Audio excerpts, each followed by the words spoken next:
Hi everybody, my name is Haley Nelson. I am a student at MSU Denver. This is a presentation for the class SED 3600 with Dr. T. And we'll go ahead and get started. So this is a presentation on orthopedic impairments. And an orthopedic impairment is defined by the Individuals with Disabilities Education Act, otherwise known as IDEA, as a severe orthopedic deficiency that adversely affects a child's educational performance. IDEA also specifies that this term includes impairments caused by congenital anomaly, impairments caused by disease, and impairments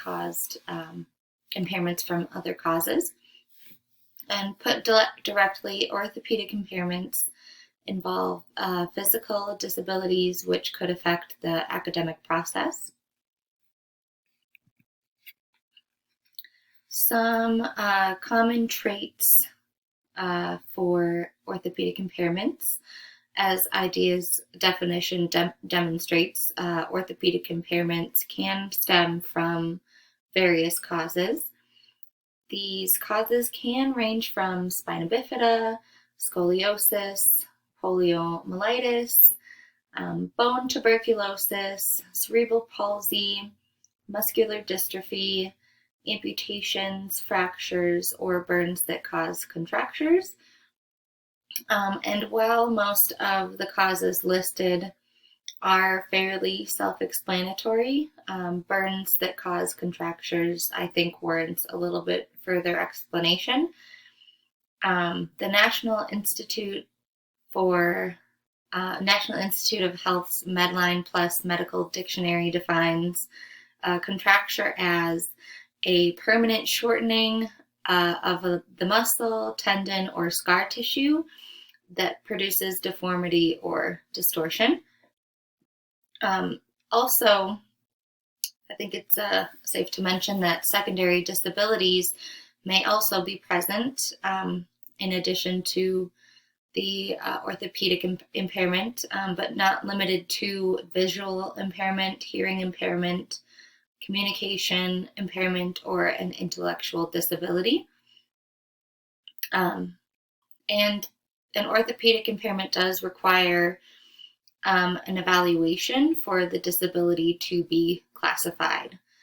While the exact requirements for such an evaluation vary by location, this process generally includes a medical assessment performed by a doctor, detecting how the impairment may impact a child's academic performance and observing the child in his or her educational atmosphere. So we'll move on to the eligibility and placement of a orthopedic impairment. So the first step of evaluation is a current medical evaluation from a licensed doctor of medicine. The evaluation report used for initial eligibility should be current for within 1 year. The evaluation should indicate the diagnosis or prognosis of the child's orthopedic impairment, along with information as applicable regarding medications, surgeries, special healthcare procedures, and a special diet or activity restrictions. The second step would be a comprehensive educational assessment to indicate the adverse effects of the orthopedic impairment on the child's educational performance. And step 3, all assessments shall indicate deficits of pre-academic or academic functioning, social emotional development, adaptive behavior, motor development, or communication abilities resulting from the orthopedic impairment. When assessment information indicates significant deficits in cognitive and academic functioning, a psychological evaluation shall be given.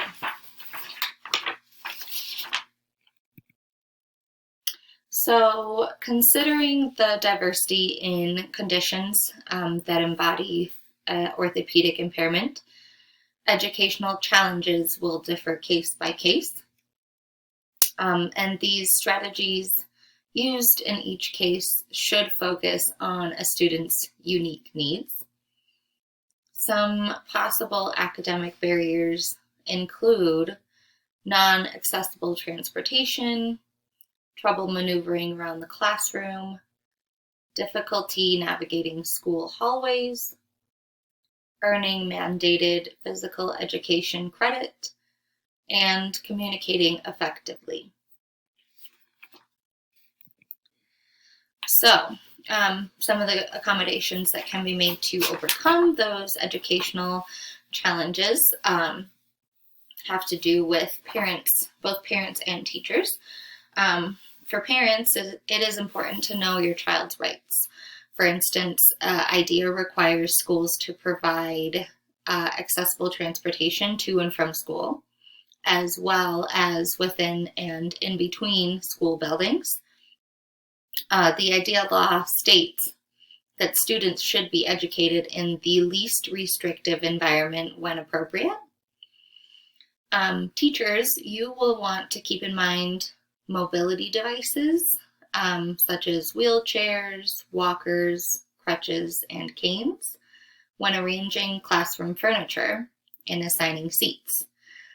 For example, a student who uses a walker should be close to the room's entrance. That is usually more practical than placing him or her in the middle or the other side of the classroom. Navigating school hallways is an especially prevalent issue for junior and high school students because they move from class to class throughout the day. However, an individualized education program, or IEP, can indicate that a student's schedule should be arranged to eliminate excessive walking back and forth. In addition to that, students can be granted access to the school's elevator to allow them to safely travel between the floors. Solutions to physical education requirements should correspond to the student's particular physical disabilities. For instance, a student with a mild orthopedic impairment may be able to participate in gym class, while a doctor's note can excuse a student with a severe limitation from participating in gym class. Additionally, the same strategies that are used to address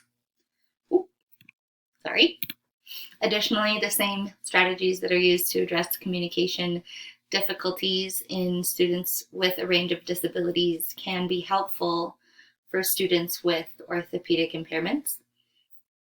They may need assistive technology devices to help them communicate, or lessons that address their disability, such as those that will help them improve their gross and fine motor skills.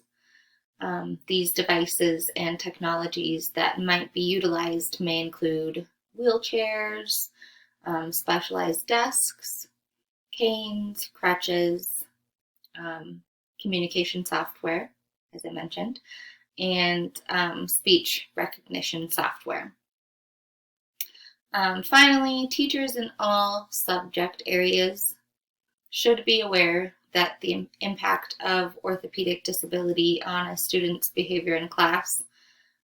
Students with these impairments, for example, might get tired more quickly than their peers with orthopedic disabilities. So it's important to not only be aware of their physical accommodations, but you also have to accommodate for the students' emotional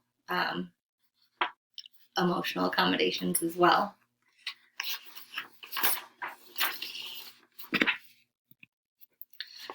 So in conclusion, collectively, parents, medical professionals, teachers, counselors and other school staff can work to provide children with orthopedic disabilities the support that they need in the classroom.